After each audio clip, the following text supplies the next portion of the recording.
Êtes-vous stressé? Vivez-vous des situations stressantes au quotidien ou plus occasionnellement? Savez-vous à quoi sert le stress? Et surtout, savez-vous vous apaiser efficacement après un épisode stressant? C'est ce que nous allons aborder dans ce nouveau podcast. Bonjour, je suis Amélie et je vous souhaite la bienvenue sur le podcast Famille épanouie. Un podcast dédié aux mamans qui veulent vivre une parentalité sereine et épanouie sans s'épuiser.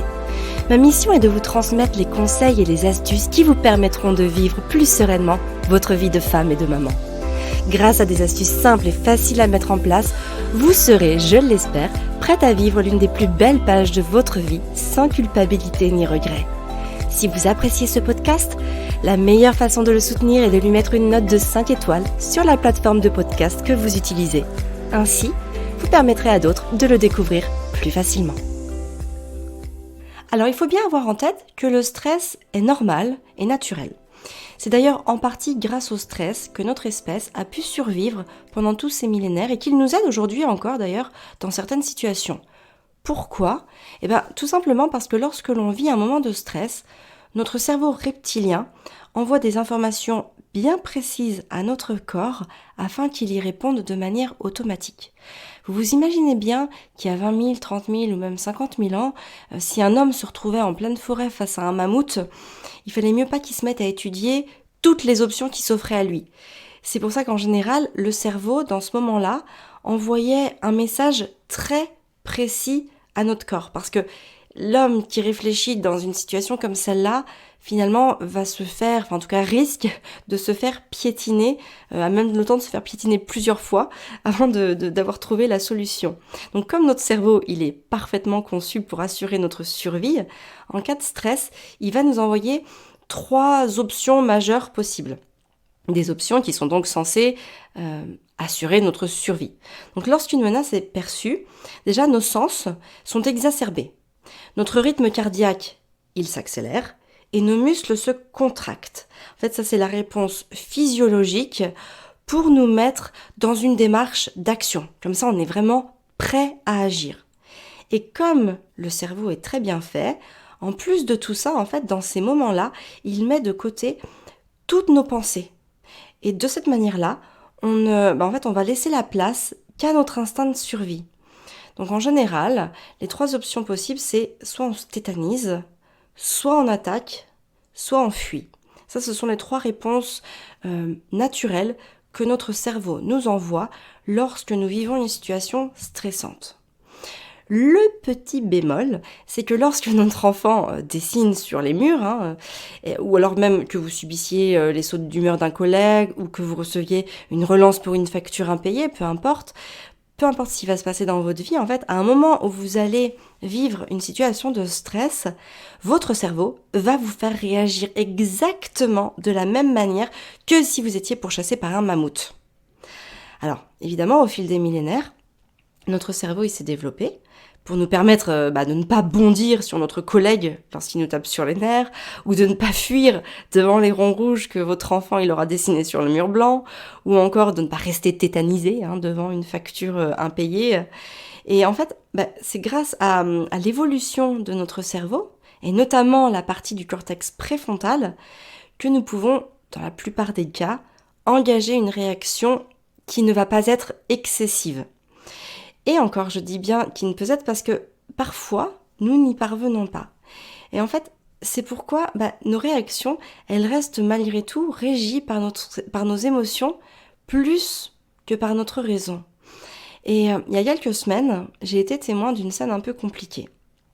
Il y avait des enfants qui étaient ensemble et ces enfants, ils ont écrit sur leurs habits. Ce qui a mis en fait les parents dans un état pas possible. Ils se sont mis à crier sur leurs enfants, à les punir, et il y a même une gifle qui est partie sur la joue de l'un des enfants. Et en fait, j'étais témoin de tout ça, et ce que j'ai pu observer, c'est que la réaction des parents, à ce moment précis, elle a été purement reptilienne. Ils ont subi la réaction de leur cerveau, et en fait, ils ont fait le choix d'attaquer face à la menace. La menace ici, voilà, c'était le fait que les enfants aient écrit sur les vêtements et que du coup, ça va sûrement leur demander ensuite de nettoyer, voilà, tout un tas de choses qui se sont mis en place en fait dans leur cerveau, auxquelles ils ont pensé. Et finalement, s'ils avaient pu laisser de côté cette réaction instinctive, ils auraient pu analyser la situation sous un angle différent. Par exemple, se dire, ok, les feutres, de toute façon, ce sont des feutres pour enfants, donc c'est adapté à l'usage des enfants. Donc en général, un passage en machine suffit à laver et à enlever les traces. Il faut aussi savoir que les enfants étaient très jeunes, ils avaient moins de 6 ans, donc ils n'avaient pas forcément conscience qu'ils faisaient quelque chose que leurs parents, eux, par contre, jugeaient comme pas possible. Et puis aussi, on peut relativiser en se disant que nous aussi, finalement, en tant qu'adultes, il nous arrive de nous tâcher avec des aliments ou avec d'autres choses, et que voilà, on arrive à outrepasser ces problèmes. Quoi qu'il en soit, cette affaire, elle aurait pu être gérée de façon à préserver la relation avec les enfants et même de faire de cette expérience une leçon d'enseignement à travers laquelle les enfants ils auraient compris qu'écrire sur les habits, c'était pas acceptable, en tout cas pas du point de vue de leurs parents. Et en fait, chacune de nos réactions est sans cesse régie par notre système nerveux. Alors, il y a le système nerveux sympathique, alors qui n'a de sympathique que le nom, puisque c'est celui justement qui nous amène à réagir par la lutte, la fuite ou l'attaque lorsque l'on est soumis à du stress ou à une menace. Et puis, il y a notre système nerveux parasympathique qui, lui, en fait, engage des réactions plus apaisantes, comme se reposer, s'alimenter, digérer, ou même se reproduire. Et en fait, ce qui se passe, c'est que toute la journée, nos réactions, elles fluctuent entre ces deux systèmes. Par exemple, ton enfant va écrire sur le mur. C'est ton système nerveux sympathique qui va impulser une réaction agressive. Et puis tu vas te rendre compte que le feutre il est lavable et qu'une machine finalement, une machine à laver, en une machine ça suffira à effacer les traces. Là du coup, c'est ton système nerveux parasympathique qui reprend le dessus et qui va t'aider à relativiser. Par exemple, on part faire les courses et on oublie d'acheter les couches pour le bébé. Ton système nerveux sympathique fait monter vraiment du stress en toi. Et puis, tu vas te rappeler que finalement, il te reste des couches dans le sac à langer et ça va te permettre de pouvoir tenir jusqu'à demain soir. Et là, ton système nerveux parasympathique revient pour réduire ton niveau de stress. Et en fait, la plupart du temps, sur nos journées, il en est ainsi. On fait le yo-yo, c'est une sorte de yo-yo émotionnel et ça peut rapidement être fatigant et surtout énergivore, vraiment gourmand en énergie, de vivre cette montagne russe toute la journée sans cesse. Et j'ai envie de dire qu'aujourd'hui, le monde dans lequel on vit nous envoie en plus tellement de stimulation visuelle, sonore et d'informations partout. Il suffit de prendre ton téléphone, ton ordinateur, d'écouter la radio dans la rue.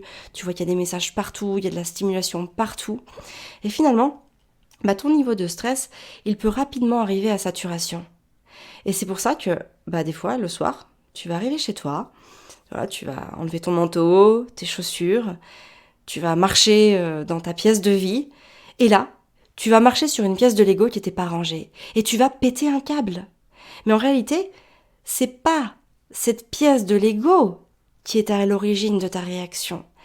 C'est bel et bien cette accumulation de tout ce que tu as vécu toute la journée et qui va te faire vivre cet ascenseur émotionnel intense qui a provoqué cet épuisement nerveux.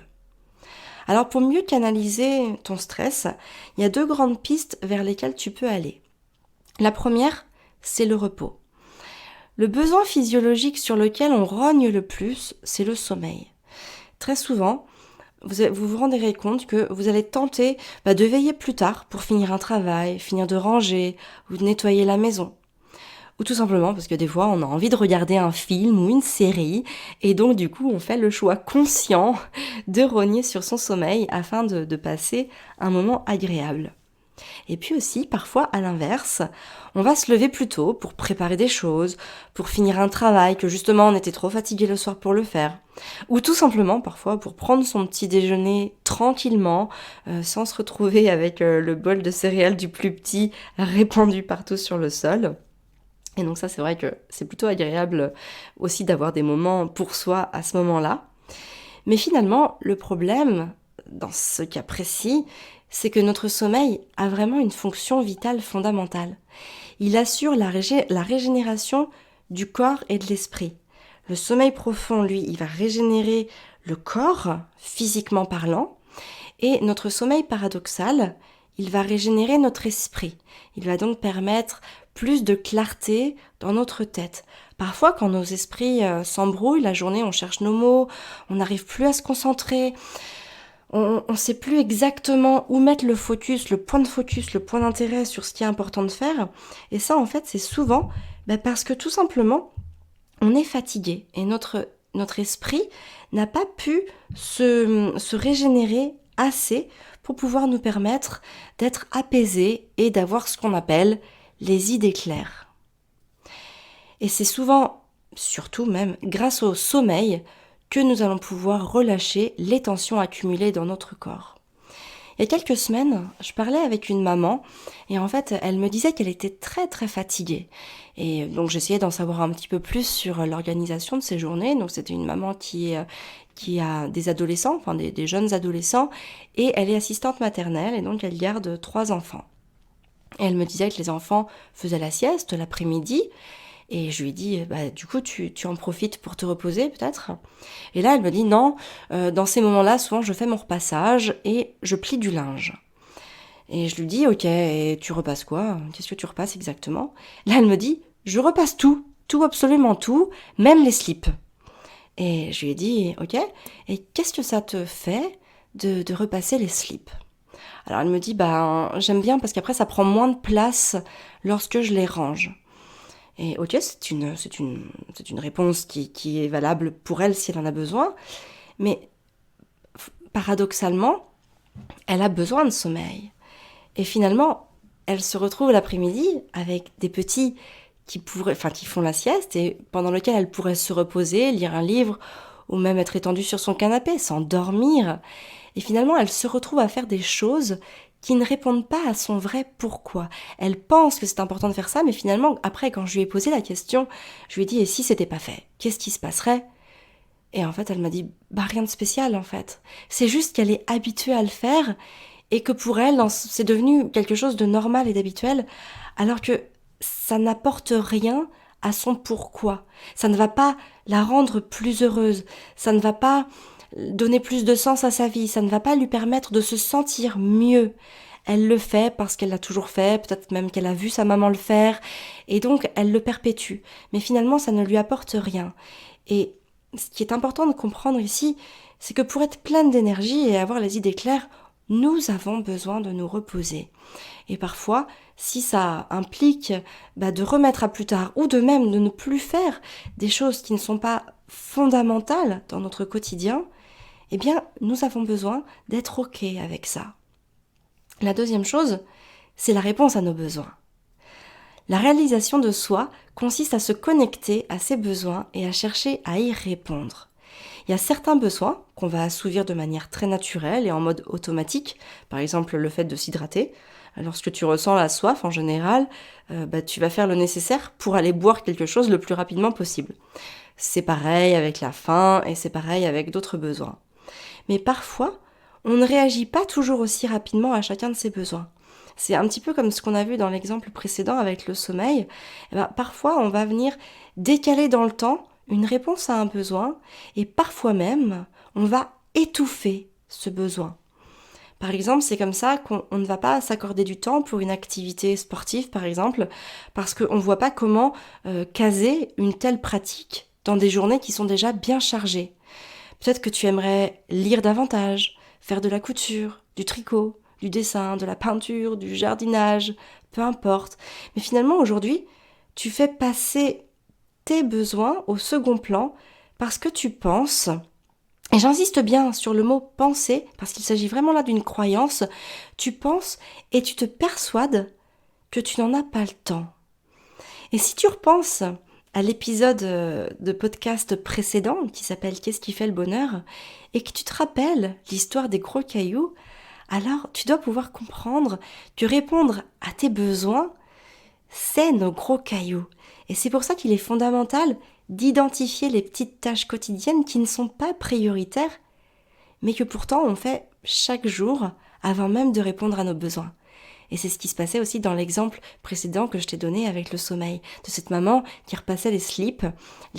On va dire que le repassage des slips pourrait très bien être des petits grains de sable, voire même de l'eau, par rapport à ces gros cailloux, par exemple, qui pourraient consister à aller se reposer durant le temps où les enfants qu'elle garde dorment, tout simplement.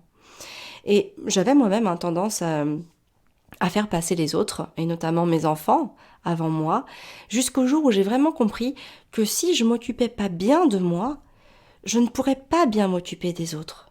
On ne peut pas donner quelque chose que l'on n'a pas. Et c'est important d'entendre que nos enfants n'ont pas besoin d'une mère parfaite. Ils ont besoin d'une maman qui soit en forme physiquement et psychiquement. Et pour répondre à ces besoins, il faut parfois savoir dire non. C'est hyper important de ne pas chercher à dépasser nos propres limites, parce qu'en cherchant à les dépasser, la seule chose que tu vas gagner, le mot gagner n'est pas vraiment ici un usage véridique, mais c'est que tu vas t'épuiser. Lorsque tu cherches à dépasser tes limites, la seule chose que tu vas récolter, c'est un épuisement. Et surtout lorsque l'on approche de sa zone rouge, ou même que l'on est directement en zone rouge, on vient créer du stress et de la frustration en nous. Par exemple, moi je sais que pour répondre à mes besoins, j'ai l'importance, en ce qui me concerne, pour me respecter, parfois de dire non. Et parfois il m'arrive de dire non à plein de choses.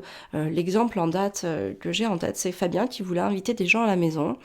Et en fait, je lui ai dit, ok, mais moi, non, je ne m'en occupe pas. Parce que je ne veux pas gérer ça en ce moment. En ce moment, j'ai déjà des journées bien remplies, on a des enfants qui grandissent, et c'est important pour moi de leur donner ce dont ils ont besoin pour leur instruction, pour leur développement, et c'est aussi très important de répondre à mes propres besoins. C'est aussi important que j'alloue du temps à mon travail, parce que j'aime ça, j'aime transmettre mes connaissances et voilà tout ce que j'applique dans mon quotidien. Et donc, inviter ces personnes-là ne faisait pas partie de mes priorités, mais je voulais bien les recevoir. Donc j'ai dit à Fabien, tu gères, ou alors on va se retrouver au restaurant. Et c'est important à un moment de ne pas tout accepter, parce que forcément, on va recevoir énormément de sollicitations. Ça peut être au travail, ça peut être ta famille, ça peut être des amis, ça peut être même tes enfants qui te demandent tout un tas de choses, et à force de dire oui à tout, il y a inévitablement un moment où tes besoins ne seront plus pris en compte. Donc c'est très très important de savoir se respecter, de savoir dire non aux autres, pour un moment aussi pouvoir faire passer ses besoins en priorité. On est la priorité de sa vie. Ce n'est pas une réponse égoïste, ce n'est pas un acte égoïste, c'est un acte qui va te permettre de te sentir mieux dans ton quotidien. Alors, évidemment, tu pourras pas le dire tout le temps non à tout, parce que sinon, les gens vont te trouver peu aimable et peu serviable. Mais il s'agit de faire la part des choses. Il s'agit simplement de se reconnecter à ses besoins et de les assouvir chaque jour. Et ensuite, de faire la part des choses entre ce que tu peux faire et puis bien sûr aussi ce que tu veux faire. Parce que dans tout ça, il y a aussi cette question de volonté et de désir. Parfois, on va être très très très content, par exemple, de recevoir telle ou telle personne, et ça va venir passer au-delà du besoin que l'on aurait pu assouvir. Donc c'est très important, évidemment, de faire la part des choses et de faire aussi attention aux émotions et aux sentiments que l'on éprouve face à telle ou telle situation. Donc pour résumer ce podcast, prenez vraiment le temps chaque jour de rééduquer votre système. Accordez-vous du repos quand vous en ressentez pleinement le besoin et répondez à vos besoins. C'est sans nul doute les deux actions les plus accessibles et les plus importantes que vous pouvez faire pour votre santé physique et mentale et surtout pour votre bien-être. Et je conclurai ce podcast sur ce proverbe anglais que je trouve très porteur de sens après tout ce que j'ai évoqué. Perdre son temps, c'est perdre plus que du sang, c'est mutiler son être. Voilà. C'était très important pour moi de vous délivrer ce message. Sachez que depuis plusieurs années, ma mission est de guider les femmes vers une vie plus sereine et épanouie. Et à travers les programmes d'accompagnement que j'ai créés, vous comprenez comment reprendre le dessus sur votre quotidien, comment appliquer facilement, les ressources qui ont le pouvoir de créer la différence pour vous sentir mieux, même quand vous n'avez pas le moral, même quand vous avez cette sensation de passer à côté de l'essentiel, même quand vous vous sentez épuisé ou que vous perdez le contrôle. Le but est vraiment de savoir quoi faire quand ça va pas. Vous retrouverez les notes rédigées de ce podcast dans la lettre Famille épanouie que nous envoyons tous les dimanches. Dans cette lettre, vous retrouverez aussi un mantra pour inspirer positivement votre vie, une recette saine et gourmande que vous pourrez préparer en quelques minutes. Donc pour vous inscrire à cette lettre, c'est très simple. Vous écrivez le lien famille-épanouie.fr/lettre dans la barre de votre navigateur. Vous rentrez votre prénom et votre adresse mail et dès dimanche, vous recevrez cette lettre hebdomadaire.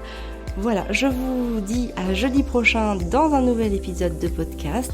Merci de l'avoir suivi. La meilleure façon de le soutenir, c'est de lui mettre une note de 5 étoiles sur la plateforme que vous utilisez. Moi, je vous dis donc à jeudi prochain. Passez une très belle journée et surtout, prenez soin de vous et de vos enfants.